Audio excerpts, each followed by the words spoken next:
اعوذ باللہ من الشیطان اللعین الرجیم بسم اللہ الرحمن الرحیم الحمد للہ وکفا وسلام علی عبادہ الذین اصطفیٰ اللہم صل علی محمد وآل محمد۔ سورہ مبارک انعام، اس کا تعارف، اس کے حیرت انگیز فضائل و برکات پر انشاءاللہ آج گفتگو ہوگی۔ دیکھیے، سورہ انعام وہ سورہ ہے کہ جو پورا ایک ساتھ پیغمبر اسلام پر نازل ہوا ہے، کیونکہ دیکھیے بہت سارے سورہ اس طرح سے نازل ہوئے ہیں کہ وہ مختلف اوقات میں، مختلف دنوں میں، مختلف زبانوں میں نازل ہوئے ہیں، بہت سے سورے اس طرح کے بھی، لیکن سورہ انعام ان سوروں میں سے ہے کہ جو دفعتاً ایک ساتھ پیغمبر اسلام پر نازل ہوئے، اور امام جعفر صادق علیہ السلام اور حضرت امام علی رضا علیہ السلام کی احادیث مبارکہ میں یہ بات آئی ہے کہ یہ سورہ اکٹھا پیغمبر اکرم صلی اللہ علیہ وآلہ وسلم پر نازل ہوا ہے۔ اچھا، پہلے ایک چیز کی تھوڑی سی کریکشن کر دی جائے، وہ یہ ہے کہ لوگ اسے سورہ انعام پڑھتے ہیں، جبکہ یہ ہے سورہ انعام، یہ زیر کے ساتھ نہیں ہے بلکہ یہ زبر کے ساتھ ہے، تو اس کا صحیح تلفظ ہوگا سورہ انعام۔ اس کی جو کل آیات ہیں ان کی تعداد 165 ہے، اور اس سورہ میں 3055 کلمات ہیں اور 12227 حروف ہیں۔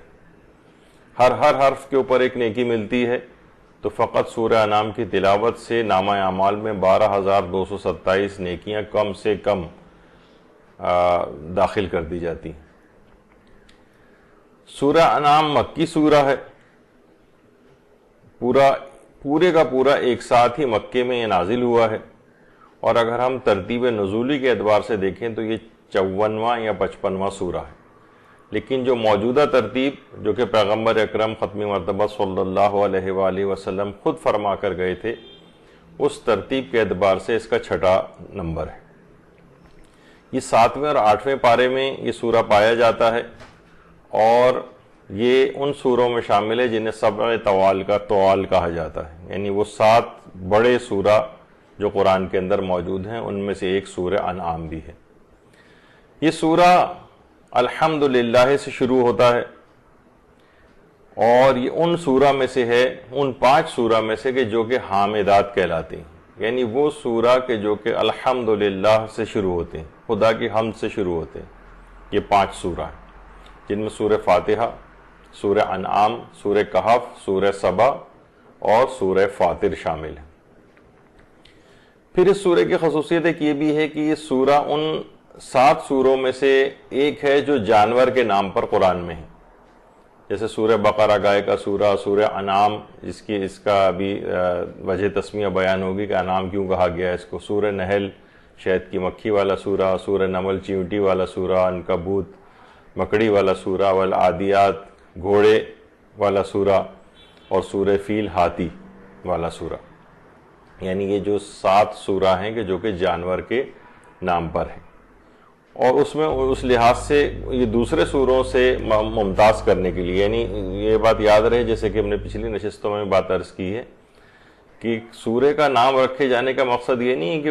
وہ سورہ پورا اسی نام کے اوپر فوکس کیا ہوا ہے، بلکہ یہ اس اعتبار سے ہے کہ یہ دیگر سوروں سے ممتاز کرنے کے لیے، ذرا ڈیفرینشیٹ کرنے کے لیے اس لحاظ سے اس کے نام رکھے گئے ہیں، جن کا کچھ تذکرہ اسی کے اندر موجود ہے اس سورہ میں،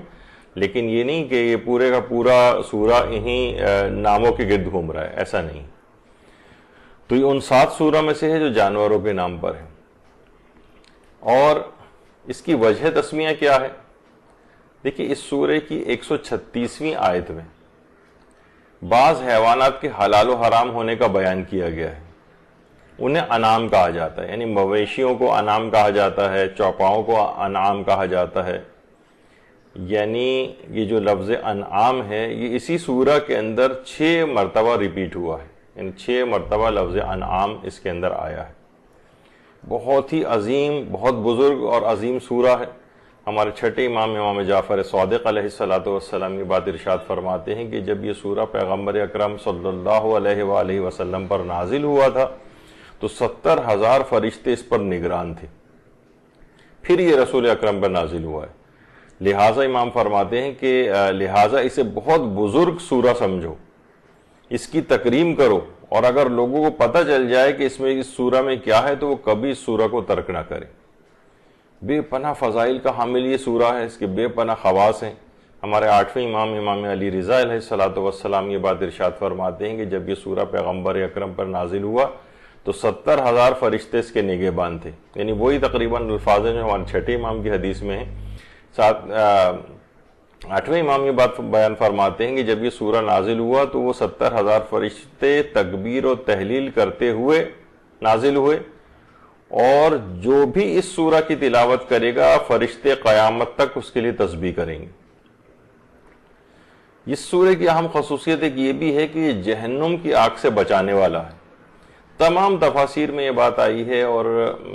حضرت ابن عباس سے یہ روایت نقل ہوئی ہے کہ جو شخص بھی ہر رات سورہ انعام کی تلاوت کرے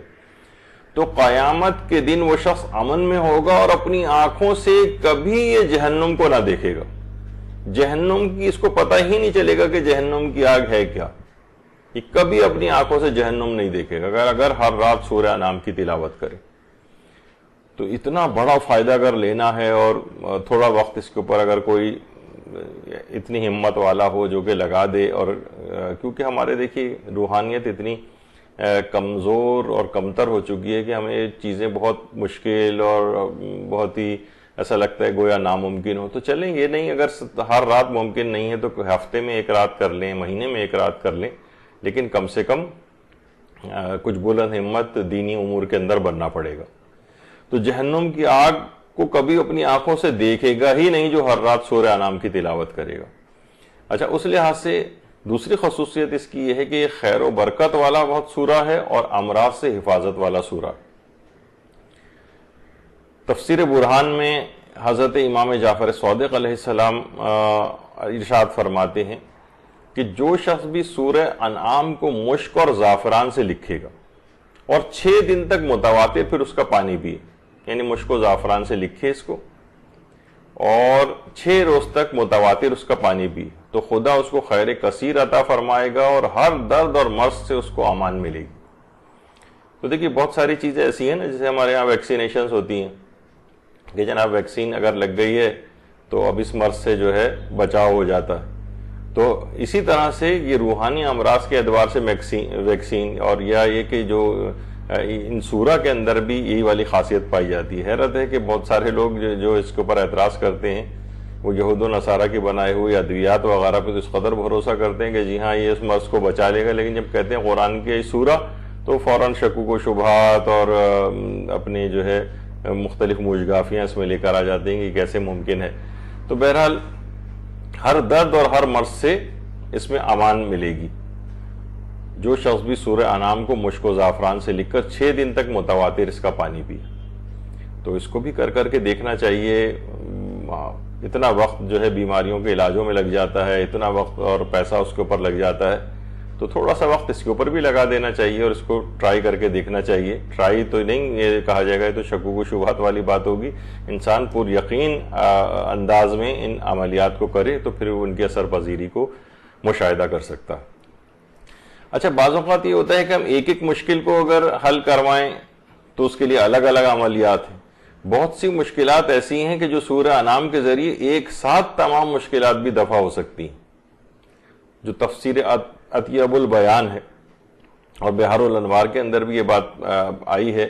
کہ ہمارے چھٹے امام امام جعفر صادق علیہ الصلوۃ والسلام یہ بات ارشاد فرماتے ہیں کہ جو ہر ماہ کی پہلی شب کو، ہر قمری ماہ کی پہلی شب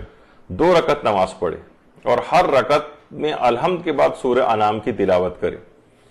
تو پھر وہ خدا کے حضور جو بھی درخواست کرے گا، یعنی اپنی جو درخواست ہے وہ خدا کے حضور پیش کرے، تو اسے ہر درد سے اور خوف سے نجات عطا ہوگی اور خدا اسے پریشان کرنے والی ہر مشکل سے نجات عطا کرے گا، ہر مشکل سے۔ یعنی بجائے اس کے کہ ہم ایک بہت سی مشکلات کو اپنے لیے اس کے لیے الگ الگ اعمال انجام دیتے ہیں، امام فرماتے ہیں ہر مہینے کی پہلی جو شب ہوگی اس میں 2 رکعت نماز پڑھے، ہر رکعت میں الحمد کے بعد سورہ انعام، پھر خدا سے جو بھی اپنی دعائیں سے کرنی ہے وہ کرے، خدا اسے ہر درد اور خوف سے نجات عطا کرے گا اور ہر پریشان کرنے والی مشکل سے بھی اس کو نجات عطا کرے گا۔ تو یہ بہت اہم اس لحاظ سے سورہ ہے، ایک ساتھ تمام مشکلات اس سے حل کی جا سکتی ہیں۔ اسی طرح سے وسعت رزق اور حاجات کی قبولیت کے لیے بھی یہ بہت ہی مجرب سورہ ہے۔ جو کتاب ہے منتخب ختوم، اس میں یہ بات آئی ہے کہ جو چاہتا ہے اس بات کو کہ اس کا رزق بہت زیادہ وسیع ہو جائے اور اس کی حاجات ساری پوری ہوں، تو وہ یا تو شب جمعہ یا روز جمعہ قبلہ رخ بیٹھ جائے اور سورہ الحمد کے بعد سورہ انعام کی آیت 123 تک پڑھے، بلکہ 124 تک بھی پڑھ لے، یعنی شب جمعہ یا روز جمعہ قبلہ رخ بیٹھ کر پہلے سورہ الحمد پڑھے، پھر سورہ انعام پڑھتے پڑھتے پڑھتے یہاں تک کہ اس کی آیت نمبر 124 آ جائے، وہاں تک پڑھ لے، پھر اس کے بعد 2 رکعت نماز پڑھے، اور 2 رکعت نماز ختم کرنے کے بعد اسی سورہ انعام کی جو 124ویں آیت تک پڑھا تھا یہاں سے پھر پڑھنا شروع کرے اور آخر سورہ تک پڑھے، اور پھر اس کے بعد نماز ختم کرے۔ نماز تو پہلے ختم کر چکا ہے، یعنی یہ جب سورہ ختم کرے تو پھر سجدے میں سر رکھ کر 70 مرتبہ لا الہ الا اللہ محمد الرسول اللہ پڑھے، پھر جو چاہے حاجت مانگے وہ حاجت ضرور اس کی قبول ہوگی، جو چاہے۔ یعنی یہ واقعی اس طرح کا ہے کہ کوئی بہت ناممکن قسم کی حاجات آ جاتی ہیں جو بظاہر ہمیں ناممکن لگ رہی ہوتی ہیں یا بہت ہی اہم ہوتی ہیں ہماری زندگی میں، تو اس قسم کے اعمال اس میں انجام دے کر ان کے اندر ان میں آسانی پیدا کرنی چاہیے ان حاجات کو قبول کروانے کے لیے۔ یعنی شب جمعہ یا روز جمعہ قبلہ رخ بیٹھنا ہے، سورہ الحمد پڑھنی ہے، اس کے بعد سورہ انعام پڑھتے پڑھتے آیت 124 تک آئیں، پھر اس کے بعد 2 رکعت نماز پڑھیں اور پھر 124ویں آیت سے پھر شروع کریں اور آخر سورہ تک پڑھیں، پھر سجدے میں جا کر 70 مرتبہ لا الہ الا اللہ محمد الرسول اللہ کہیں، اور جو بھی آپ کی وہ اہم ترین حاجت یا حاجات ہیں وہ آپ مانگیں، انشاءاللہ وہ ضرور بالضرور قبول ہو جائیں گی۔ تو یہ وسعت رزق کے حوالے سے بھی ہے اور یہ حاجات کی قبولیت کے اعتبار سے بھی ہے۔ دیکھیے اس قدر یہ اہم بات ہے کہ ہمارے مملکت اسلامی ایران میں مجالس ختم سورہ انعام کا یہ عمل کہ بہت زیادہ وہاں پر رائج ہے، لوگ وہاں پر جمع ہو کر سورہ انعام کی تلاوت کرتے ہیں اپنی حاجات کے لیے۔ یعنی ایک تو ہے کہ انسان اکیلے گھر میں پڑھے، وہاں پر باقاعدہ اس کی اجتماعی مجالس منعقد کی جاتی ہیں اور وہ ختم جمعی سورہ انعام، یعنی سب لوگ مل کر وہاں پر اس سورہ انعام کو پڑھتے ہیں۔ خواتین وہاں پر اس کے لیے الگ اس کا اہتمام کرتی ہیں، سب خواتین جمع ہوتی ہیں کہ سورہ انعام کا ختم ہے، سب اپنی اپنی حاجات جو ہے وہاں پر آ کر سورہ انعام کے اسی نیت سے پڑھی جاتی ہے کہ ہماری وہ حاجات پوری ہو جائیں۔ یہ ایران میں بہت زیادہ رائج ہے اور بہت ہی اچھا ایک عمل ہے، اس کو یہاں پر بھی اس کو اس لحاظ سے رائج کرنا چاہیے۔ پھر اس کے بعد کھانا وانا بھی وہاں پر پکایا جاتا ہے، کھانا کھلایا بھی جاتا ہے اس لحاظ سے وہاں پر۔ تو یہ چیزیں اس طرح کی ہیں۔ البتہ وہاں پر ایک چیز یہ بھی ہے کہ اس کو خاص طریقے سے اس عمل کو کیا جاتا ہے، یعنی وہاں سب لوگ سورہ انعام کو پڑھنا شروع کرتے ہیں اور درمیان میں سورہ انعام کو روک کر کچھ چیزیں اور بھی پڑھی جاتی ہیں، یعنی بیچ میں سورہ انعام پڑھتے گئے، پھر اس کو روک دیا، پھر دعائیں پڑھنے لگے، اس کے بعد 11 مرثیے وہاں پر پڑھے جاتے ہیں، یعنی خاص ایک طریقہ کار۔ تو آیت اللہ ناصر مکارم شیرازی سے ایک استفتاء کیا گیا، لوگوں نے کہا کہ آپ یہ بتائیے کہ جو یہ مراسم ختم سورہ انعام ہے کیا یہ کسی روایت میں آیا ہے یا اس طرح سے جو ایک چیز رائج ہو گئی ہے یہاں پر، کیا اس کو اس انداز سے پڑھنا چاہیے؟ تو آیت اللہ ناصر مکارم شیرازی نے پھر اس کا جواب دیا کہ یہ جو طریقہ اس انداز سے رائج ہے کہ بیچ میں 11 مرثیے پڑھنا اور بیچ میں روک کر دعائیں پڑھنا یا جو بھی اس طرح سے، یہ کسی حدیث میں تو نہیں آیا ہے۔ البتہ حاجات کے لیے سورہ انعام کا جو یہ عمل ہے حاجات کے لیے سورہ انعام کی جو تلاوت ہے اس کا حکم روایات کے اندر آیا ہے، اور فرماتے ہیں کہ اس میں کوئی شک ہی نہیں ہے کہ اس کی تلاوت سے مشکلات حل ہوتی ہیں۔ اس میں کوئی شک کی بات نہیں کہ سورہ انعام کی تلاوت سے مشکلات حل ہوتی ہیں، لہٰذا اس کی مجالس کو منعقد کرنا چاہیے، اس میں کوئی حرج نہیں ہے۔ البتہ اس کی تلاوت کو روک کر دیگر چیزیں بیچ میں ڈالنا، تو کوشش یہ کریں کہ اس طرح کی چیزوں کے اضافے نہ کریں، یعنی اگرچہ یہ حرام نہیں قرار دیا ہے، لیکن یہ کہنے کہ بس سورہ انعام کو پڑھنا تو سورہ انعام پڑھتے ہوئے جائیں، اور تلاوت کرنے کے بعد جو ہیں وہ دعائیں پڑھیں یا مرثیے جو اگر کسی کو پڑھنے 11 مرثیے جتنے بھی ان کی تعداد ہو اگر پڑھنا چاہے تو وہ اس سورہ کی تلاوت کرنے کے بعد پڑھے۔ تو اصل میں دیکھیے ہوتا یہ کہ لوگ خاص طریقے وضع کر کے پھر اسی کو ایک شرعی طور پر سمجھنے لگتے ہیں، لہٰذا اسے سادہ طریقے سے پڑھا جائے، یعنی سب لوگ جمع ہوں اپنی اپنی حاجات کے لیے بیٹھ کر سورہ انعام پڑھیں، پھر اس کے بعد جو بھی ان کو کرنا ہے، دعائیں کرنی ہیں، مرثیے پڑھنے ہیں، نوحہ پڑھنا ہے، کوئی مجلس پڑھنا ہے، کوئی بھی چیز کریں اس کے بعد کریں۔ حرام نہیں ہے اگر کوئی بیچ میں بھی اس طرح سے کرتا ہے، لیکن بہرحال یہ کہ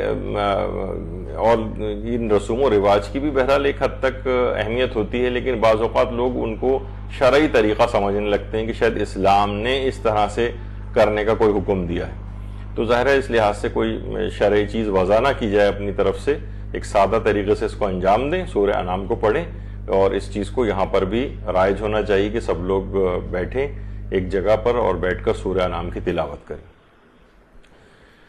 اچھا، اس کے بعد جو اس کی اور اہمیت ہے اور فضیلت والی چیز ہے وہ یہ ہے کہ قیامت تک تسبیح ملائکہ کا ثواب اس سورہ کی تلاوت کرنے والے کو عطا کیا جاتا ہے۔ تفسیر قمہ میں بھی یہ بات آئی ہے، تفسیر نور الثقلین میں بھی ہے، جو بھی اس سورہ کی تلاوت کرے گا اسے قیامت تک تسبیح ملائکہ کا ثواب عطا کیا جائے گا۔ اچھا، اب اس سورہ کا موضوع کیا ہے، یعنی اس کا سبجیکٹ کیا ہے، اس موضوع کیا ہے اس سورہ کا؟ تو آیت اللہ سید محمد حسین طباطبائی یہ بات ارشاد فرماتے ہیں کہ کیونکہ یہ سورہ مکے میں نازل ہوا ہے، اس لیے اس میں توحید و نبوت و قیامت کے عقائد کا بیان ہے، اور یہی اس کا موضوع ہے۔ کیونکہ مکی سورہوں کے اندر اس بات، کیونکہ اسلام نیا نیا آ رہا تھا، تو وہاں عقائد کی بات جو ہے وہ زیادہ کی جاتی تھی، اس کو مین فوکس کیا جاتا تھا، جبکہ مدینے میں حکومت تشکیل ہو گئی تھی، اس کے بعد سماجی اور احکام والی جو آیات ہیں وہ زیادہ تر مدینے کے اندر نازل ہوئیں، جو اس کا موضوع توحید، نبوت، قیامت وغیرہ کے عقائد کا بیان ہے۔ اچھا،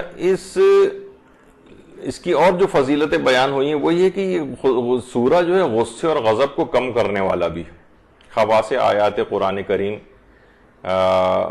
علامہ باقر نجفی کی جو کتاب ہے اس میں یہ بات آئی ہے کہ جو بھی سورہ انعام کی آیت نمبر 3، سورہ انعام کی آیت نمبر 3 کی تلاوت کرے گا، آیت نمبر 3، اس میں آیت 4 ہائی لائٹ ہوئی ہے لیکن اس میں سورہ انعام کی آیت نمبر 3 کی تلاوت کرے گا، اس کا غصہ اور غضب کم ہو جائے گا، اس کا غصہ اور غضب کم ہو جائے گا۔ اور اچھا، دوسرے لوگ بھی، یعنی کثرت سے اس آیت کی اگر کوئی تلاوت کرے، اچھا دوسرے لوگ بھی اس عمل کو کر سکتے ہیں، مثلا کوئی جو بہت زیادہ غصیلا آدمی ہے وہ اس عمل کو نہیں کر رہا ہے، غصے میں بھرا بیٹھا ہے، تو دوسرے لوگ بھی اس کی طرف سے اس عمل کو کم کر سکتے ہیں تاکہ اس کا وہ غصہ کم ہو جائے۔ پھر اس کو یہ بات کہی جاتی ہے کہ اس سورہ میں اسم اعظم ہے، جو ثواب الاعمال کتاب ہے شیخ صدوق کی، اس میں امام جعفر صادق علیہ السلام یہ بات ارشاد فرماتے ہیں کہ اس سورہ انعام میں 70 بار اسم اعظم آیا ہے، 70 بار اسم اعظم۔ امام فرماتے ہیں اگر لوگوں کو اس کی معرفت ہو جائے تو کبھی اس سورہ کو ترک نہ کریں، کیونکہ دیکھیے اسم اعظم کی ایک الگ برکات ہیں۔ اس موضوع پر ایک درس بھی ہمارے مدرسے میں ہو چکا ہے کہ اسم اعظم کیا ہے، اسم اعظم کو حاصل کرنے سے کتنی طاقتیں بھی انسان کے پاس آ سکتی ہیں، اور وہ خود کیسے اس کا مظہر بن سکتا ہے اس اسم پروردگار کا، تو وہ اس کے اندر ذرا تفصیل بیان ہوئی۔ جو اس کے شائقین ہیں وہ ہمارے جو اسم اعظم کے سلسلے میں 2 درس یہاں پر ہوئے ہیں، اس کو انٹرنیٹ پہ سرچ کر کے، یوٹیوب پہ سرچ کر کے اس کو سنا جا سکتا ہے۔ تو اس سورہ میں اسم اعظم ہے، بلکہ 70 مرتبہ اسم اعظم آیا ہے۔ پھر اس کے ایک اور فائدہ یہ ہے کہ یہ سورہ ڈپریشن اور غموں کو دور کرنے والا ہے۔ جو کتاب ہے وہی خواص آیات قرآن کریم، اس میں بات بیان ہوئی ہے کہ جو بھی شخص سورہ انعام کی آیت نمبر 17 اور آیت نمبر 17 اور 18 یہ اگر کوئی شخص خالص نیت کے ساتھ سوتے وقت 7 مرتبہ تلاوت کرے، 7 مرتبہ تلاوت اگر کرے گا سوتے وقت اس آیت کو، ان دو آیات کو، آیت نمبر 17 کو اور 18 کو، تو جب وہ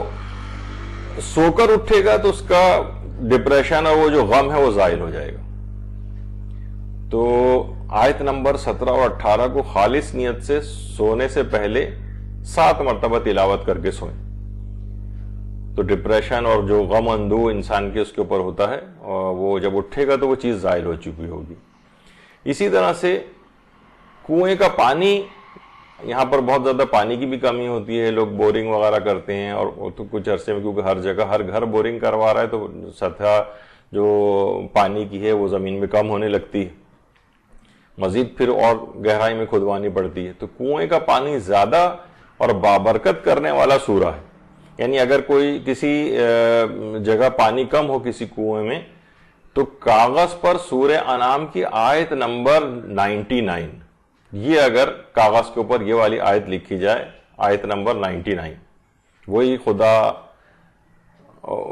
وہ ہے کہ جس نے آسمان سے پانی نازل کیا ہے، پھر ہم نے ہر شے کے یہاں سے لے کر اور پوری آخر تک آیت نمبر 99، کیونکہ بہت تفصیلی آیات میں سے یہ ہے تو وقت اتنا نہیں ہے ہمارے پاس۔ بہرحال سورہ انعام کی آیت نمبر 99 اسے لکھ کر کنویں میں ڈال دیا جائے یا اس تک کسی بھی طور پر اس میں پہنچا دیا جائے تو اس کا پانی زیادہ ہو جائے گا۔ بلکہ یہ اگر اس کا پانی جو ہے یہ کسی سورہ انعام زعفران سے لکھیں، کسی بھی چیز سے لکھیں، اس کو دھو کر پھر اس کا پانی یہ اگر کسی درخت کو دیا جائے تو اس کا میوہ اور پھل بھی درخت کا زیادہ ہو جاتا ہے۔ تو اگر یہ اس کا پانی کسی درخت کو دیا جائے اور کنویں میں اگر اس کو ڈالا جائے گا تو کنویں کا پانی بڑھ جائے گا۔ اچھا، کنویں کا پانی کے لیے ایک عمل اور بھی ہے، اس میں یہ کہ پانی اکثر کھارا نکلتا ہے، یہ بیچ میں یہ بات آ گئی ہے تو اس وجہ سے اس کو بھی بیان کیا جا رہا ہے کہ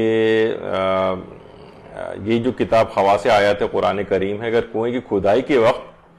سورہ صاد کی ابتدائی 3 آیات اور آیت نمبر 42 تلاوت کر دی جائے اس موقع پر تو انشاءاللہ اس کا کنویں کا پانی میٹھا ہوگا، وہ جو بورنگ کرا رہے ہیں اس کا پانی میٹھا ہوگا۔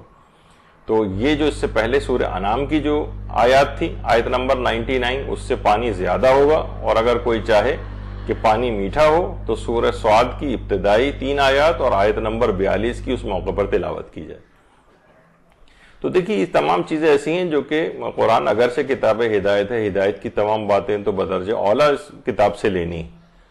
اور اپنی زندگیوں میں اس کتاب کو رائج کرنا ہے، اس کے جو مندرجات ہیں اس کے اوپر عمل کرنا ہے، لیکن ہماری جو دنیاوی زندگی اس میں بھی یہ قرآن آسانیاں پیدا کرتا ہے۔ اسی طرح سے ایک عمل بتایا جاتا ہے وہ ہے ظن سرکش کو مدی کرنے میں مددگار سورہ، یعنی جو سورہ انعام ہے۔ یعنی بہت سی خواتین ایسی ہیں جو کسی صورت یعنی بہت سرکشی پہ آمادہ ہوتی ہیں، ہر بات میں شوہر کی مخالفت، ہر وقت لڑائی جھگڑا کہ آدمی واقعتاً پریشان ہو جاتا ہے۔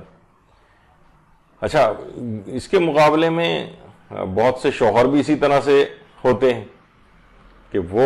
پرابلم کر رہے ہوتے ہیں، اور بعض اوقات شوہر و بیوی دونوں ہی اس طرح کے ہوتے ہیں۔ تو بہرحال خواص آیات قرآن کریم کے اندر یہ بات بھی آئی ہے کہ اگر بیوی سرکش و نافرمان ہو، یا اس کو اگر الٹا بھی کر لیں کہ شوہر اگر بہت زیادہ جو ہے وہ درست مزاج کا ہو، ہر وقت ہر بات میں جو ہے وہ یعنی گھر کے اندر فساد دنگا جو ہے برپا کیا جا رہا ہے، تو اس کی آیت نمبر 142 کو اگر نان پر لکھ کر اس کو کھلا دی جائے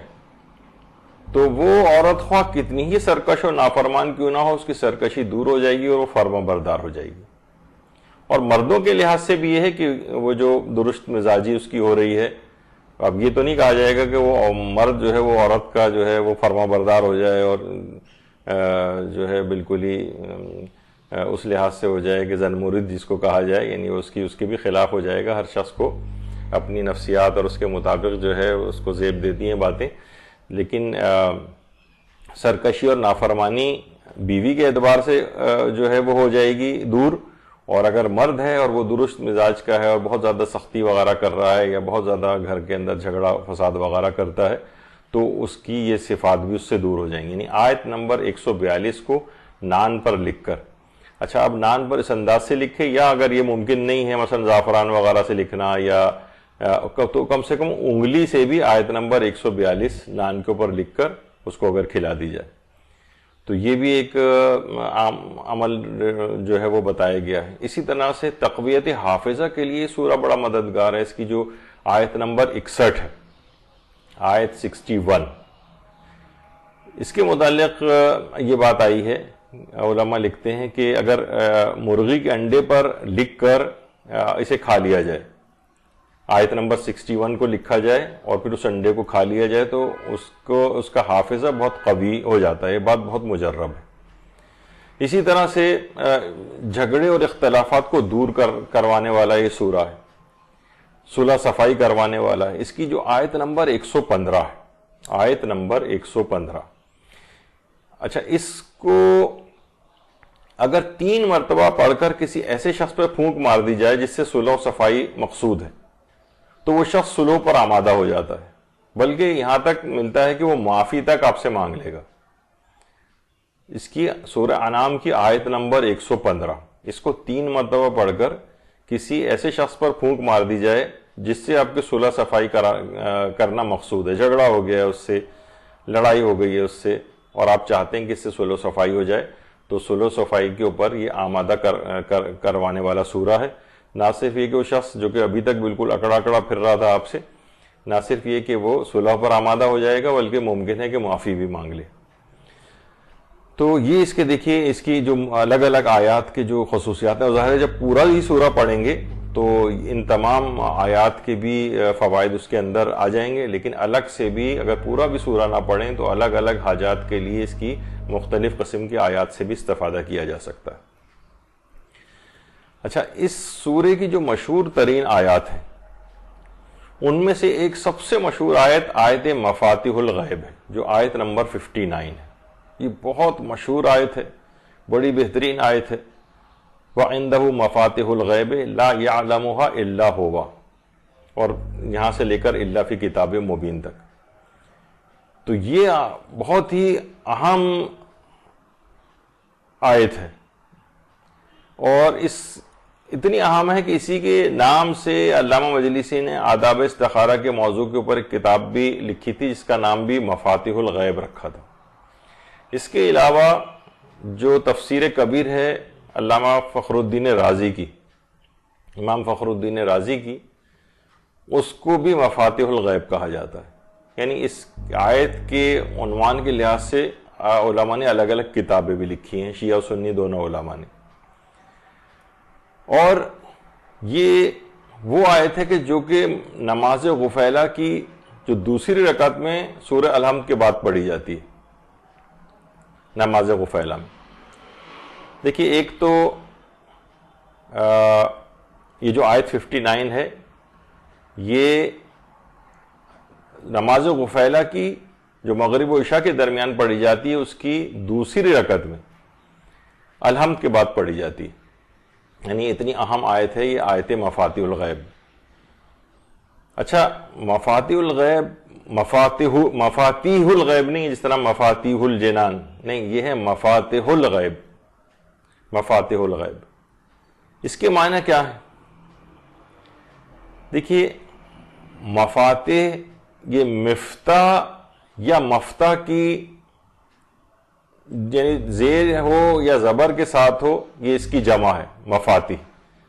مفتاح کی جمع اگر اس کو پڑھیں تو بھی مفاتیح ہوگا، یا مفتاح کی جمع جو ہے پڑھی جائے تب بھی یہ مفاتیح ہوگا۔ تو اس کے معنی غیب کی چابیاں یا غیب کا خزانہ ہے۔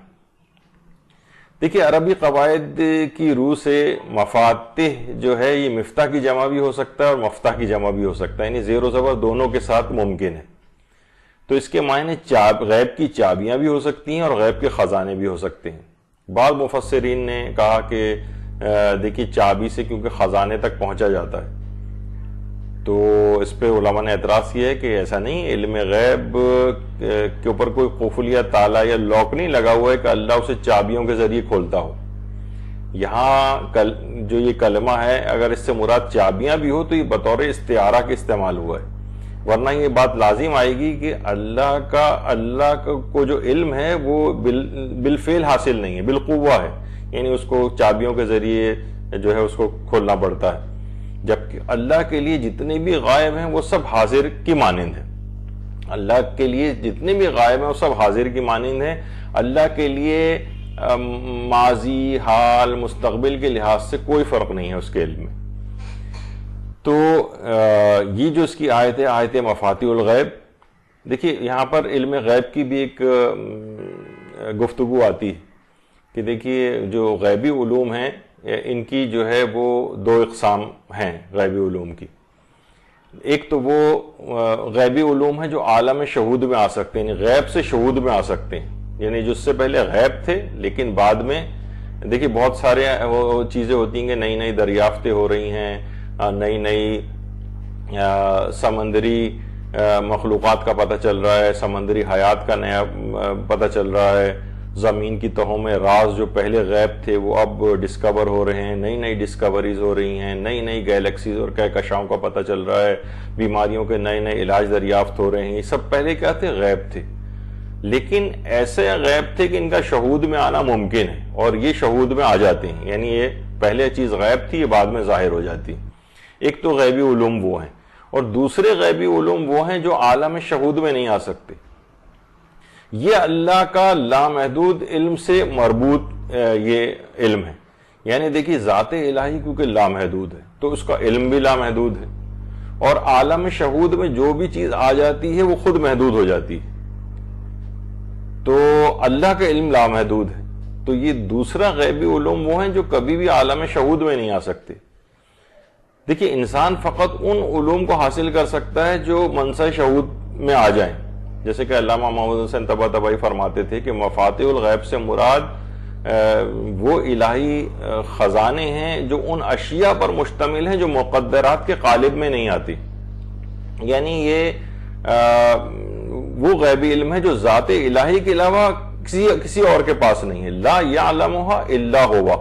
کوئی ان کو نہیں جانتا سوائے پروردگار عالم کے. یہاں پر ایک چیز اور بھی ایک چیز آتی ہے کہ رسول و ائمہ علیہم السلام کے پاس کون سا علم ہے. دیکھیے بے شمار غیب کی خبریں ہیں جو کہ ان معصومین علیہم السلام نے دی. پیغمبر اکرم ختم مرتبہ صلی اللہ علیہ وآلہ وسلم نے اور دیگر معصومین علیہم السلام نے، اللہ نے انہیں جتنا علم غیب چاہا وہ عطا کیا. کائنات میں، مخلوقات میں ان سے زیادہ علم غیب کسی کے پاس بھی نہیں. لیکن ان کے علم غیب حاصل کرنے کے ذرائع وحی کے ذریعے، کبھی فرشتہ ان کے پاس لے کر آتا ہے، کبھی ان کے دل قلوب کے اوپر القاء ہوتا ہے، اور جب تیسری چیز یہ بھی ہے کہ وہ جب چاہیں ایک معمولی التفات سے بھی علم غیب حاصل کر سکتے ہیں. دیکھیے واقعات کربلا کتنی جزیات کے ساتھ رسول و ائمہ نے پہلے سے بیان کر دیا تھا. یہ غیبی تو تھا، ابھی ایک چیز پیش ہی نہیں آئی، اتنی جزیات کے ساتھ بیان کر رہے ہیں. قیامت کے حالات پہلے سے کتنی تفصیل کے ساتھ جو ہے بیان ہوئے ہیں. پھر دماغ میں آتا ہے کہ پھر ان معصومین کے علم میں اور اللہ کے علم میں کیا فرق ہے. دیکھیے اللہ کا جو علم ہے وہ استقلالی ہے اور لامحدود ہے، اور ائمہ کو خدا نے جتنا چاہا ہے علم وہ عطا کیا ہے. جس طرح کہا جاتا ہے نا کہ لوح محفوظ، ایک ہے لوح محفوظ اور ایک ہے کہلاتی ہے لوح محو اثبات. لوح محفوظ تو بالکل جو لکھ دیا گیا اس پر، اور لوح محو اثبات یعنی اس میں چیز مٹائی بھی جاتی ہے، مقدرات اور لکھے بھی جاتے ہیں اس کے اندر. تو جو لوح محفوظ ہے اس میں کوئی تبدیلی ممکن نہیں ہوتی، یہ خدا کے علاوہ کوئی جانتا بھی نہیں لوح محفوظ میں جو لکھا ہوتا ہے. اور ایک ہوتی ہے لوح محو اثبات، یہ قابل تغیر بھی ہوتا ہے، یعنی تقدیرات ایسی ہیں جو قابل تغیر ہیں. اللہ نے اب جتنا بھی ان کو چاہا وہ عطا کیا ہے. ائمہ بھی جب چاہیں انہیں جتنا چاہیں علم غیب عطا ہو جاتا ہے، حتیٰ کہ وہ معمولی توجہ سے بھی چیزوں کو حاصل کر لیتے ہیں، بہت سے علوم کو. لیکن یہ بات ضروری نہیں ہے کہ معصومین ہمیشہ اپنے علم کا استعمال بھی کریں. دیکھیے جس طریقے سے ہم اپنے لحاظ سے تاکہ سمجھانے کے لیے بھی بات ہو جائے کہ جیسے ہمارے ہاتھ میں گھڑی ہوتی، ہم جب چاہیں اس گھڑی کو دیکھ کر ٹائم پتہ چلا سکتے ہیں، لیکن ہم ہر وقت اس گھڑی کو نہیں دیکھتے. اسی طریقے سے ائمہ معصومین حکم خدا کے تحت یا خود جان بوجھ کر بعض اوقات کسی چیز کا علم حاصل نہیں کرتے. مثلا علماء اس میں بیان فرماتے ہیں کہ جیسے شب ہجرت مولا کی فضیلت اسی بنا پر ہے کہ انہوں نے اس بات کا علم حاصل نہیں کیا کہ بستر رسول پر سونے کے بعد ان کی جان بچی رہے گی یا مشرکین مکہ ان کو قتل کر دیں گے، یا مشرکین ان کو قتل کر دیں گے. تو بہرحال اگر ان کو یہ بات معلوم ہوتی تو اس میں فضیلت کی بظاہر کوئی بات نہیں تھی. کسی بھی شخص کو مثلا اگر یہ بات یقینی ذریعے سے پتہ چل جائے کہ میں اگر سوؤں گا تو اس کو سونے سے مجھے کوئی نقصان نہیں پہنچے گا اور میں بالکل محفوظ ہوں گا، تو وہ کوئی دوسرا شخص بھی سو سکتا ہے. تو پھر شب ہجرت اس انداز میں سونے میں امیر المومنین کی بظاہر کوئی فضیلت نہیں محسوس ہو رہی. یعنی کبھی علم غیب کو کسی خاص معاملے میں حاصل کرنے پر پابندی ہوتی ہے، جبکہ اس بات کی صلاحیت ہوتی ہے کہ وہ علم حاصل کر سکے. مثلا علماء اس کی ایک مثال دیتے ہیں، مثلا کسی بہت امین شخص کو کوئی خط دے کر بھیجا جائے کہ بھئی اس خط کو آپ فلاں تک پہنچا دیجئے گا، تو وہ اگرچہ اس خط کو کھول کر پڑھ سکتا ہے اور علم حاصل کر سکتا ہے کہ اس خط کے اندر کیا لکھا ہے، لیکن کیونکہ حکم نہیں ہے اس لیے وہ اس علم کو حاصل نہیں کرتا. اگرچہ وہ خط کو کھول کے پڑھ سکتا ہے کہ اس میں کیا لکھا ہوا ہے، لیکن پھر بھی نہیں کرتا ہے. تو اسی طرح سے ممکن ہے کہ بعض دفعہ کسی کھانے میں مثلا زہر ملا ہوا ہو اور اس کا علم امام نے حاصل نہ کیا ہو، یا کسی خاص وقت اللہ کی طرف سے پابندی ہو، یا حکم خدا ہی یہ ہو کہ تمہیں اس کو تناول کرنا ہے. اور کبھی یہ بھی ہوتا ہے کہ کبھی اس علم کو حاصل کرنے پر پابندی ہوتی. یعنی یہ علم غیب معصوم کے ارادے سے مربوط ہوتا ہے، لیکن کیونکہ ان کا ارادہ خود اللہ کی مرضی کے اندر ڈھلا ہوا ہے، یعنی جب اجازت ہوتی ہے تو وہ اس ارادے کو استعمال کرتے ہیں، اور جب اجازت نہیں ہوتی تو وہ اس ارادے کو استعمال نہیں کرتے. تو علم غیب کی بڑی ٹپیکل اس طرح سے مختلف بحث آتی ہے. اور ایک بحث علماء میں ہماری یہ بھی ہے کہ معصومین کو علم غیب دیا گیا ہے یا غیب کی خبریں دی گئیں. یہ بھی کہا جاتا ہے کہ عالم الغیب یہ فقط پروردگار عالم کی ذات ہے، معصومین کو غیب کی خبریں پروردگار کی طرف سے دی گئیں. جو اس کائنات میں جتنی بھی مخلوقات پائی جاتی ہیں ان میں سب سے زیادہ جو غیب کی خبریں ہیں وہ انہی کے پاس ہیں. سب سے زیادہ علم کائنات کے اندر غیب کا ائمہ معصومین کو دیا گیا ہے. اچھا دیکھیے، اللہ کا جو علم غیب ہے اس کی کچھ خصوصیات ہیں، یعنی آپ کو ڈیفرینشیٹ کرنا چاہیے خالق اور مخلوق میں. یعنی بعض اوقات ہمارے ہاں اس انداز سے چیزیں بیان ہوتی ہیں کہ یعنی کوئی فرق ہی نہیں لگتا کہ جو ہے وہ خالق و مخلوق میں کوئی فرق بھی ہے. تو اللہ کے علم غیب کی کچھ خصوصیات ہیں. پہلی خصوصیت یہ ہے کہ اللہ کا جو علم غیب ہے وہ ذاتی اور استقلالی ذاتی ہے، کسی کا عطا کردہ نہیں. جبکہ ائمہ معصومین کا جو علم ہے وہ ان کا ذاتی نہیں ہے بلکہ اللہ عطائی ہے، اللہ کی طرف سے عطا کردہ ہے. دوسری چیز یہ ہے کہ اللہ کا جو علم غیب ہے کسی تدبیر کا، کسی آلے کا یا نظر التفات کا محتاج نہیں. جیسے کہ آپ نے اس سے پہلے سنا کہ ائمہ کو جو علم حاصل ہوتا ہے، غیب کا علم حاصل ہوتا ہے، وہ فرشتے کے ذریعے حاصل ہوتا ہے. کبھی ان کے دل پر القاء ہوتا ہے، کبھی جو ہے کسی بھی طور پر، یعنی کبھی وہ خود التفات کرتے ہیں تو ان کو اس چیز کا پتہ چل جاتا ہے. تو لیکن پروردگار کا علم غیب ہے وہ کسی تدبیر کا محتاج نہیں ہے، کسی آلے کا محتاج نہیں ہے. اس کے لیے نگاہ التفات اس کو نہیں کرنا پڑتی ہے کہ وہ ملتفت ہو تو اس کو کوئی بات پتہ چلے گی، نہیں. اس کا ہر قسم کی اس سے وہ اس کی محتاجی نہیں ہے اس میں.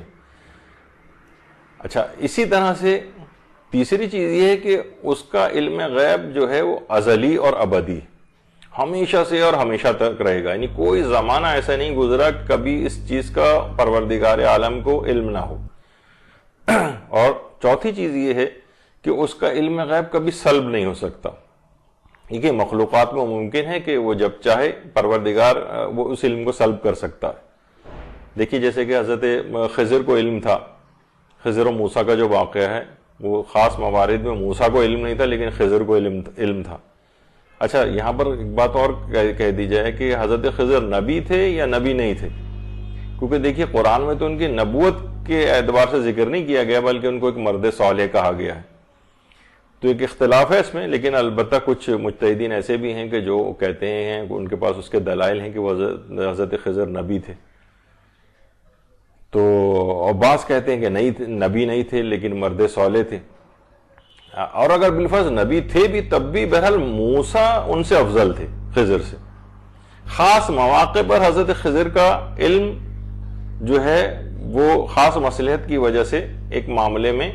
حضرت موسیٰ سے سلب ہو گیا تھا اور حضرت خضر کے پاس وہ علم تھا. تو یعنی یہ بات ہو رہی کہ اللہ کا علم کبھی سلب نہیں ہو سکتا، جبکہ اس کے جو نبی ہیں ممکن ہے کیونکہ ان کو عطائی علم ہے، اللہ جب چاہے ان سے سلب بھی کر سکتا ہے. یہ فرق ہو جاتا ہے خالق اور مخلوق کے علم غیب میں. اسی طرح سے مثلا پانچویں چیز یہ ہے کہ اس پروردگار عالم کا جو علم ہے وہ اپنے کمال پر ہے، کیونکہ دیکھیے کمال مطلق یہ پروردگار عالم کے پاس ہے. کمال مطلق یہ پروردگار عالم کے پاس ہے، یعنی کائنات کے وجود سے پہلے ازل سے اللہ کو اس کائنات کا علم تھا. اسی کا نام تقدیر ہے، یعنی اس کو اس نے لوح محفوظ میں لکھ دیا تھا. تو اس کتاب کو لوح محفوظ دیکھیے کہا اس وجہ سے جاتا ہے کہ یہ کتاب ہر قسم کی تحریف سے پاک ہے اور شیطان کی رسائی سے بھی دور ہے. اچھا جبکہ جو لوح محفوظ اس بات ہے وہ فقط فرشتوں کے صحیفوں کے اندر ہوتا ہے. دیکھیں آپ جیسے کہ آپ وہ کہتے ہیں نا کہ دیکھیں شب قدر کے اندر آپ جو چاہیں تقدیر لکھوا لیں گے، تقدیر میں اللہ نے مثلا کوئی ایسی چیز موت لکھ دی ہے، بیماری لکھ دی ہے، تو شب قدر دعا کر کے آپ اس کو تبدیل کروا سکتے ہیں. یمحو اللہ ما یشاء ویثبت، خدا جس چیز کو چاہتا ہے مٹا دیتا ہے، جس چیز کو چاہتا ہے باقی رکھتا ہے. یہ لوح محفوظ اس بات کے لیے جو فرشتوں کے صحیفے کہلاتے ہیں، یعنی ان میں وہ کوئی چیز مٹا دی جائے، مثلا دعا کیا آپ نے اور وہ بیماری ٹل گئی، موت آنی تھی وہ دور ہو گئی، تو یہ لوح محفوظ اس بات میں ہوتا ہے. اور جو اس کے اندر اس آیت کے اندر یہ جو آیت مفاتیح الغیب ہے جس کے لحاظ سے غیب کی ساری باتیں آپ نے اب تک سنی ہیں اسی کے ضمن میں، تو اس میں جو کتاب مبین کا لفظ آیا ہے اس سے کیا مراد ہے؟ اس سے مراد بھی علماء فرماتے ہیں اللہ کا علم ازلی، اللہ کا علم ازلی. تو بہرحال یہ مشہور ترین آیت مفاتیح الغیب ہے. اس کو الگ سے بھی تفسیر کے اعتبار سے بھی اس کو پڑھنا چاہیے، اس میں ہم اتنی تفصیل اس کی بیان نہیں کر سکے. علم غیب کی بڑی دقیق و پیچیدہ اور معرکۃ الآراء قسم کے مباحث ہیں جو کہ عقائد کی جو گفتگو ہوتی ہے اس کے اندر تفصیل کے ساتھ ان باتوں کو بیان کیا جاتا ہے. لیکن یہ کہ جو اس کی مشہور ترین آیات میں سے جو سب سے مشہور آیت ہے وہ یہی آیت مفاتیح الغیب ہے جو آیت نمبر 59 ہے. اس کو الگ سے بھی پڑھیں، اس کے اسرار و رموز ہیں بڑے. اچھا دیگر جو مشہور آیات ہیں اس میں ایک آیت جو ہے من جاء بالحسنۃ فلہ عشر امثالھا، یہ اس کی مشہور ترین دوسری آیت ہے. جو شخص بھی نیکی کرے گا اسے 10 گنا اجر ملے گا، اور جو برائی کرے گا اسے فقط اتنی ہی سزا ملے گی اور کوئی ظلم اس پہ نہ کیا جائے گا. دیکھیے جب سورہ نمل کی آیت نمبر 89 نازل ہوئی تھی کہ من جاء بالحسنۃ فلہ خیر منہا،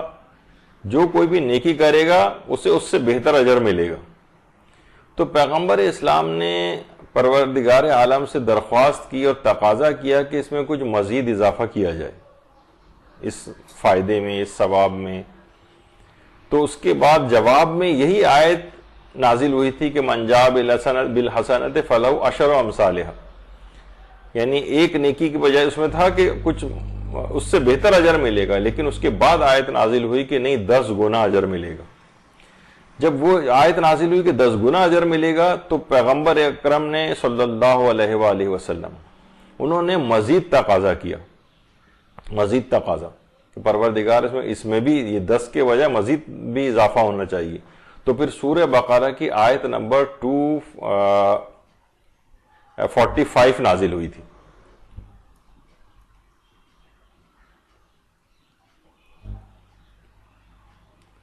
تو پھر سورہ بقرہ کی آیت 245 نازل ہوئی. تو من ذا الذی یقرض اللہ قرضا حسنا, کون ہے جو اللہ کو قرض حسنا دے, اور پھر وہ والی آیت. تو بہرحال یعنی اس طرح سے ان آیات کو اس کے اندر اضافے سے اضافہ ہی ہوتا چلا گیا. تو جو بہرحال جو اہم ترین جو اس سورے کی دوسری جو مشہور آیت کہلاتی ہے وہ آیت نمبر 160 ہے کہ من جاء بالحسنۃ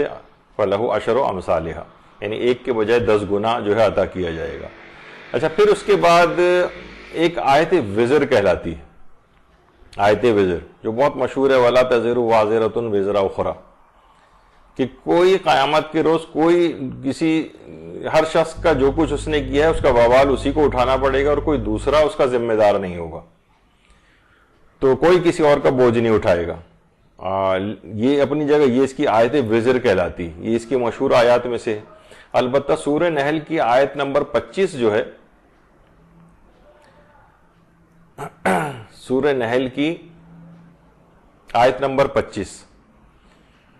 اس میں ان افراد کو بھی بوجھ اٹھانے کو کہا گیا ہے جو دوسروں کی گمراہی کا سبب بن جائے. اب دیکھیں, لِيَحْمِلُوا أَوْزَارَهُمْ كَامِلَةً يَوْمَ الْقِيَامَةِ, تاکہ یہ مکمل طور پر اپنا بھی بوجھ اٹھائیں اور اپنے ان مریدوں کا بھی بوجھ اٹھائیں جنہیں بلا علم و فہم کے گمراہ کرتے رہیں. اس کا مطلب ہے کہ انہیں ان کا بھی, جن کو گمراہ کیا ان کا بھی بوجھ اٹھانا پڑے گا. جبکہ آیت وزر, یہ اس میں لوگ کہتے ہیں کہ بھئی دیکھیے 2 آیتیں ٹکرا رہی ہیں. یہ آیتیں ٹکرا نہیں رہی ہیں. ہر شخص ویسے اپنے طور پر اپنے اعمال کا بوجھ اٹھائے گا, لیکن اگر آپ نے کسی کو گمراہ کر دیا ہے, ایسی کتاب لکھ دی ہے مثلا گمراہ کرنے والی عقائد کی, جس کو لوگ پڑھ کے آپ کے بعد بھی گمراہ ہو رہے ہیں, تو ان کی گمراہی کا بوجھ آپ کو بھی اٹھانا پڑے گا. مثلا اولاد کی والدین مختلف بہانے بنا کر شادیاں کرنے میں تاخیر کرتے ہیں اور کسی گناہ میں مبتلا ہو جاتے ہیں, تو ان کا بوجھ, ان گناہ کا یہ والدین کو اٹھانا پڑے گا. یعنی یہ ان کو بھی برداشت کرنا. کوئی سینما گھر قائم کر کے چلا گیا ہے, سینما گھر, اب وہاں جو بھی لوگ حرام چیزیں دیکھنے کے لیے وہاں پر آ رہے ہیں, یہ اس کو اٹھانا پڑے گا. کوئی گانے گا کر چلا گیا ہے, اور اس کے بعد اب تک وہ جب ان کی برسی وغیرہ آتی ہے تو لوگ جناب آج 1 سال, اتنے سال پورے ہو گئے ہیں فلاں کو, اور ان کے گانے جو ہے وہ دوبارہ لاکھوں لوگ جو ہے بیٹھ کر سنتے ہیں ٹی وی وغیرہ کے اوپر. یہ سب چیزیں کیا ہیں, یعنی اب ان کا جو بوجھ ہے یہ وہ بھی ان کو اٹھانا پڑے گا. ایسی چیز رائج کر کے چلے گئے کہ جس سے لوگ بعد تک گمراہ ہوتے رہے. تو بہرحال یہ سب چیزیں ہیں. اسی طرح سے سورہ انعام کے اندر آیات احکام ہیں جو کہ 15 آیات ہیں. یعنی ان آیات احکام میں خدا کی طرف جھوٹ منسوب کرنا, جیسے کہ جو کہ آپ کو پتہ ہے کہ مبطل روزہ بھی ہے, یعنی خدا کی طرف کوئی جھوٹ منسوب کرنا کہ یہ پروردگار نے یہ بات کہی ہے, یا رسول و ائمہ کی طرف جھوٹ منسوب کرنا جس سے روزہ بھی باطل ہو جاتا ہے. تو بہرحال اس کے اندر جو آیات احکام ہیں اس میں ایک ہے کہ خدا کی طرف جھوٹ منسوب کرنا یہ حرام ہے. یا مثلا انہی آیات احکام میں فقہی جو احکام جن آیات میں ان میں سے سورہ انعام میں مثلا ایک یہ کہ بسم اللہ کے ذریعے حیوانات کا تزکیہ ہوتا ہے, یعنی وہ حلالی اس وقت ہوں گے جب بسم اللہ پڑھ کر ان کو ذبح کیا جائے گا. اس کے الگ فقہی احکام ہیں. اسی طریقے سے مثلا مجبوری ہو جائے یا اضطرار کی حالت ہو جائے تو اس میں مردار حلال ہو جاتا ہے, یہ حکم بیان ہوا ہے. یا یتیم کے اموال میں بغیر مصلحت کے تصرف کرنا, بعض اوقات یتیم کے مال میں مصلحت کے تحت تصرف کیا جاتا ہے. مثلا یتیم ہے, اس کو جو بھی میراث میں اس کا مال اس کو ملا ہے, اب مثلا اس کو بیماری کے علاج کے لیے مثلا دوسرے شہر لے کے جانا ہے, یا مثلا اس کو جو ہے کہیں بیرون ملک لے کر جانا ہے, تو اب کوئی نہ کوئی آدمی تو اس کے ساتھ جائے گا, اس کا خرچہ اٹھانا کچھ. تو اب یہاں کچھ ایسی چیزیں ہوتی ہیں کہ جس میں تصرف کرنے کی شریعت نے کچھ شرائط کے تحت اجازت دی ہوتی, تو بغیر مصلحت کے لیکن تصرف جائز نہیں. حتیٰ کہ جو میراث وغیرہ کے جب احکام بیان ہوتے ہیں اس میں نابالغ کی میراث کا ایک مسئلہ اس لحاظ سے آتا ہے کہ مثلا اگر نابالغ افراد ورثہ میں موجود ہیں تو بہت سے رشتہ دار,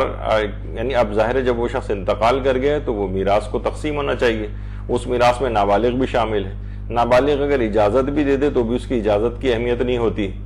مثلا بہت سے لوگ رشتہ دار, ان کے قریبی رشتہ دار ان کے گھر میں آ کر کئی دن تک رہتے ہیں, وہیں کھاتے پیتے ہیں، بجلی بھی استعمال کر رہے ہیں، بستر استعمال کر رہے ہیں، پانی استعمال کر رہے ہیں، وہاں کا دیکھا جائے تو اس کے اندر اس نابالغ اگر اجازت بھی دیتے تو اس کی اجازت کی اہمیت نہیں ہوتی ہے. تو بعض اوقات ان موارد میں حاکم شرع سے مجتہد سے اجازت لینا پڑتی ہے. خیر وہ پھر ایک الگ چیز ہو جائے گی. جیسے کہ علماء نے بیان کیا ہے کہ جناب ان کے گھر میں آ کر صوفے پر بیٹھنا، بیڈ پر بیٹھنا، بلکہ آقا خوئی سے پوچھا گیا تھا تو انہوں نے کہا تھا کہ گھنٹی بھی جو بجائی جاتی ہے اس میں بھی جو بجلی وغیرہ خرچ ہوتی ہے تو اس لحاظ سے وہ بھی تصرف جائز نہیں ہوگا. تو اس کا بہرحال حل بھی ہیں ان چیزوں کے، حاکم شرع سے اجازت جو ہے وہ لے لی جائے. تو بہرحال اس کے احکام ہیں کچھ. اسی طرح سے ناپ تول میں کمی کی رعایت، وہ اس سورہ انعام کے اندر اس کے احکام بیان ہوئے ہیں. یا عبادات میں مثلا ریاکاری سے پرہیز کی باتیں بیان ہوئی ہیں. اور یہاں مدرسے میں بھی ریاکاری کی مختلف اقسام ہوتی ہیں. بہت سی ریاکاریاں جو ہے وہ عبادات کو باطل کر دیتی ہیں، بہت سی ریاکاریاں عبادت باطل تو نہیں کرتی ہیں لیکن گناہ ملتا ہے. کچھ ریاکاریاں ایسی ہیں جنہیں کرنا مستحب ہے، کچھ ریاکاری ایسی ہیں جنہیں کرنا واجب ہو جاتا ہے. یعنی بڑے احکام ہیں اور بڑے دلچسپ احکام ہیں. تو ریاکاری بس لوگ ایک طرح سے ایک چیز سمجھتے ہیں، تو اپنی معلومات کو بڑھانا چاہیے کہ کب کس موقع پر کس انداز کی ریاکاری جو ہے وہ حرام ہے، کب مستحب ہے، کب واجب ہے، کب صرف گناہ ہے لیکن عمل باطل نہیں ہے وغیرہ. اس طرح سے کر کے بہت سی چیزیں ہیں. تو بہرحال عبادت میں ریاکاری سے مطلقاً پرہیز، کیونکہ ایک سیکنڈ کی بھی اگر ریاکاری دوران نماز آ جائے، وسوسہ ریاکاری نہیں، یعنی واقعی باقاعدہ صحیح ریاکاری جو ہوتی ہے لوگوں کو دکھانے کے لیے کوئی عمل اس انداز سے کرنا جو شریعت نے جس کی پابندی لگائی ہے، اس سے عبادت باطل ہو جاتی ہے. اب فوراً چاہے آپ توبہ کر بھی لیں، اسی وقت نماز میں کیا رہے میں نے کیوں میں نے کیا، میں اپنے اس پہ شرمندہ ہوں. اور نماز کو اگر ہم کنٹینیو کریں تو اس کا کوئی فائدہ نہیں، نماز کو دوبارہ پڑھنا پڑتا ہے کیونکہ وہ باطل ہو گئی. تو بہرحال اس میں اس طرح سے 15 آیات احکام اس میں موجود ہیں. اسی طرح سے سورہ انعام میں کچھ تاریخی واقعات بھی ہیں، جن میں سے ایک اہم اور مشہور واقعہ وہی ہے حضرت ابراہیم اور حضرت آزر کی گفتگو. حضرت آزر کے دماغ میں رہے بات کہ حضرت آزر حضرت ابراہیم کے والد نہیں تھے بلکہ ان کے چچا تھے. مسلمانوں کے ساتھ دیگر مسلمان جو غیر شیعہ مسلمان بھائی ہیں ان سے ایک اختلاف یہ چلا آ رہا ہے. وہ کہتے ہیں کہ آزر جو تھے، کیونکہ اس کے اندر انہوں نے اپنے باپ کہہ کے مخاطب کیا تھا یا بتاؤ، تو بہرحال یہ کہ اس زمانے میں چچا کو بھی باپ کہا جاتا تھا، باپ کے طور پر. یعنی تو حضرت ابراہیم اور حضرت آزر جو ان کے چچا تھے، وہ ان کی گفتگو اسی سورہ انعام کے اندر گفتگو ذکر ہوئی ہے. تو بہرحال یہ اب کوئی سورے کو مکمل طور پر اس کو پڑھے، اس کا ترجمہ پڑھے، تفاسیر سے اس کو دیکھے، خاص طور پر آیتیں جو مفاتیح الغیب ہے اس کا الگ سے بھی، اس میں تو میں نے بہت ہی اجمالاً اور مختصراً ذکر کیا، لیکن اس کے عجائبات، اسرار وغیرہ کے اوپر اس کو غور و فکر کرے تو اس کو بہت سارے مفاہیم قرآن کے کھلتے چلے جائیں گے. اور یہ حقیقتاً اس کو پڑھنے میں، پھر ان سورہ کو پڑھنے میں ایک لطف اور مزہ بھی رہے گا. تو آپ نے دیکھا کہ اس کا جو تعارف تھا اس کے اعتبار سے اس میں حیرت انگیز فضائل، برکات سب اس سورہ کے اندر موجود تھے. دنیا اور آخرت کی ہر خیر اس سورہ کے ذریعے تمام مشکلات کو بھی انسان اپنے حل کر سکتا ہے اور اپنی اعتقادی بہت ساری چیزوں کو اور مشکلات کو بھی حل کر سکتا ہے. تو انشاءاللہ اس سورہ کے بعد جو اگلا سورہ ہوگا اس پہ ہماری آئندہ گفتگو ہوگی. جب تک کے لیے اجازت دیجیے. وصلی اللہ علی محمد وآلہ الطیبین الطاہرین. اللہم صل علی محمد وآل محمد وعجل فرجہم.